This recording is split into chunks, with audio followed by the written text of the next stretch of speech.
Ever since that week at the cabin, I can't stand silence. The quiet. It doesn't feel empty anymore. It feels watchful. It reminds me of him. It reminds me of the moment I realized the biggest threat wasn't some bear in the wilderness, but the person who was already inside with me.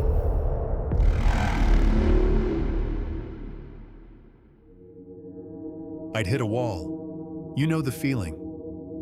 The city was a constant grinding noise, my job a pressure cooker, and my mind felt like a browser with too many tabs open. I just needed to unplug from everything. I found a rental cabin online, a tiny rustic spot deep in a forest, 5 hours north of anywhere. The pictures were exactly what I craved. Log walls, a stone fireplace, and a view of nothing but trees. The listing promised total seclusion. No Wi-Fi, no cell service, no neighbors. It was perfect. I packed smart. Food for a week, a good first aid kit, warm clothes, and a stack of books. Driving up that winding, unpaved road, watching civilization disappear in my rearview mirror, I felt this incredible sense of calm. The cabin was exactly as advertised. Old, with creaky floors and that nice smell of pine and old wood smoke. It felt solid, safe. That first afternoon on the porch, I felt the knots in my shoulders unwind. For the first time in forever, I was completely alone, and it was amazing. That first night, the silence was absolute, so deep it was a sound itself. But my city brain wasn't ready. Every snap of a twig, every groan of the timbers sounded like a gunshot. I built a fire and read for a while, then checked the locks, a hard city habit to break, and climbed the narrow stairs to the loft. I fell asleep fast, but sometime in the night, a sound yanked me awake. It wasn't the wind or an animal. It was a soft, rhythmic thump, thump, thump. It sounded like it was coming from downstairs. My heart hammered. I lay there frozen, listening over my own pulse. Then it just stopped. I was wide awake for an hour after, trying to explain it away. A branch on the roof? A dream? Eventually, I drifted off, telling myself I was paranoid. The next morning, the whole thing felt silly in the daylight. I made coffee, went out onto the porch, and saw it. A single muddy footprint on the planks. It wasn't mine. My boots were by the door, clean. This print was bigger, and it looked disturbingly fresh. That footprint broke something in me. Instantly. The beautiful solitude turned menacing. The woods didn't feel peaceful. They felt like they were hiding something. I wasn't alone. I was being watched. Anxiety became a constant hum of dread.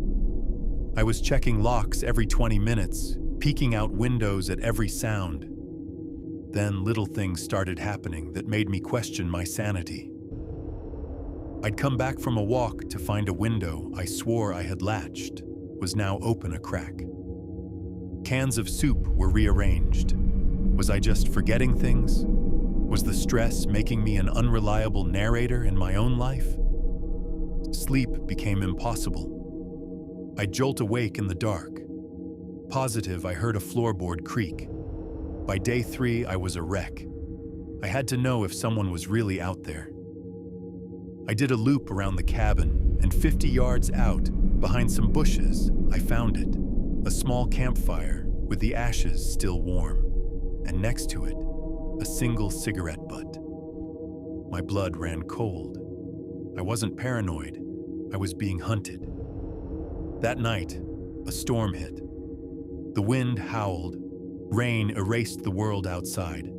Then the power died. The cabin was plunged into a suffocating darkness, lit only by my flashlight and the faint embers in the fireplace. Over the storm's roar, I still heard it. A sharp, distinct crack from directly above my head. from the loft bedroom. It was an inside sound. My breath caught.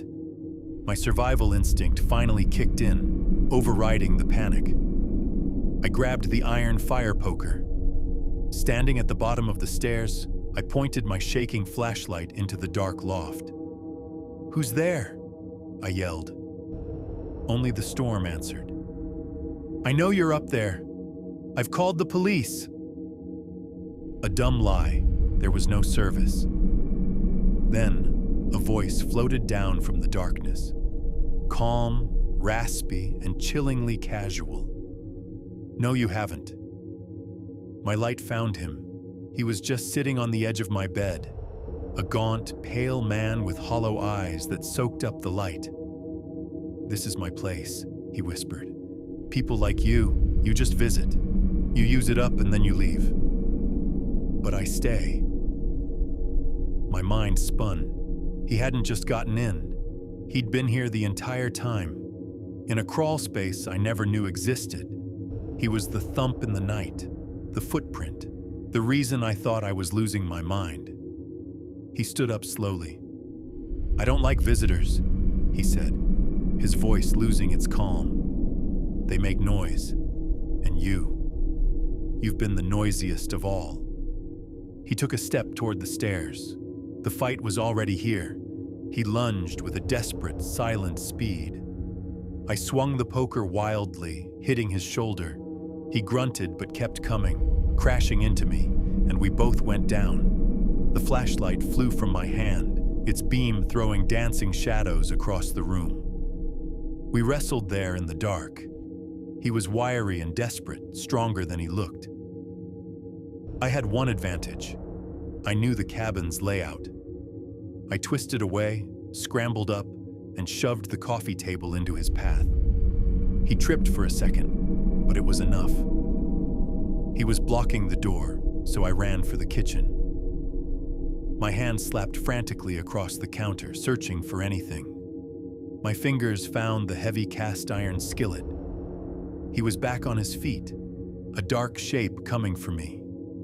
I swung that skillet with every ounce of strength I had. The sound it made hitting his head was sickening. He crumpled to the floor.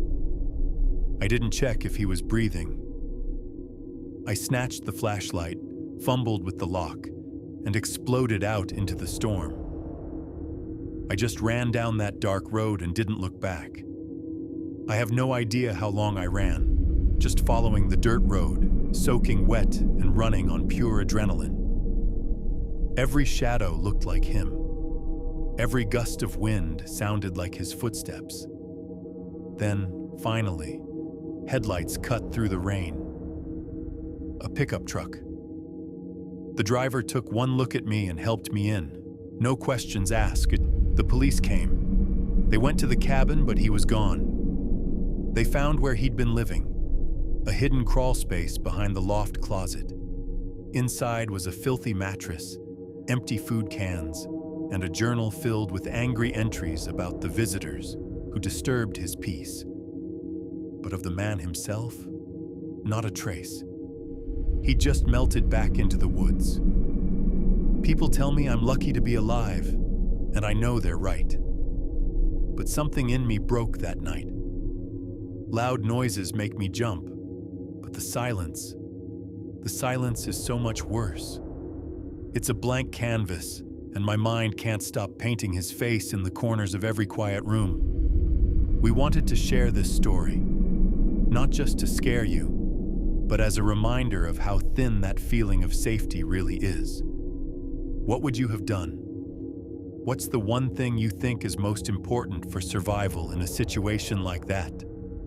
Let me know in the comments. And if this story got to you, maybe subscribe and turn on notifications for more. They never found him. The case is officially closed, but for me it's not over. It never will be. Sometimes, late at night when everything is quiet, I swear I can smell stale cigarette smoke. And I remember that the scariest part of my story isn't that he was in my remote cabin. It's that he, or someone just like him, could be in yours.